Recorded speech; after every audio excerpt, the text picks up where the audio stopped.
Vesina, pasiekėm pergalę prieš Liepojos komandą. Rezultatas iš tikrųjų turbūt net neatspindi realios rungtynių jėgos. Kaip galėtum pakomentuoti?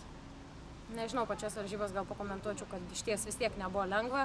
Tai neeilinės Lietuvos A lygos varžybos. Komanda taip pat turėjo keletą stipriųjų pusių, keletą, kaip sakant, žmonių. Jie pilnumoj tai išnaudojo, tačiau mes nenusileidom ir stengiamės parodyti kovą.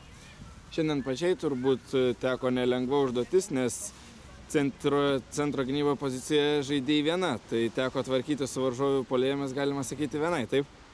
Nu ne, vis dėlto gynyboje žaidžiame tryse, negaliu prisimti laurų, kad aš žaidžiu viena. Tačiau nežinau, kodėl buvo toks trenerio sprendimas, kad žaidėme gynyboje trys. Na ir iš tikrųjų girdėjosi, kaulai braškėjo, lūžo nagai.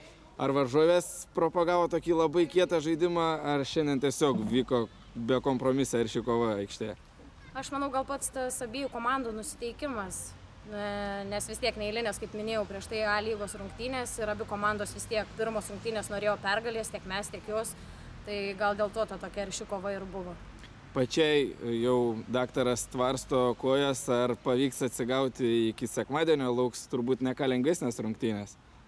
Gal negalima taip sakyti, bet žinant, kad paskutinės varžybos ir po to laukia atostogų, atiduosiu paskutinės jėgas.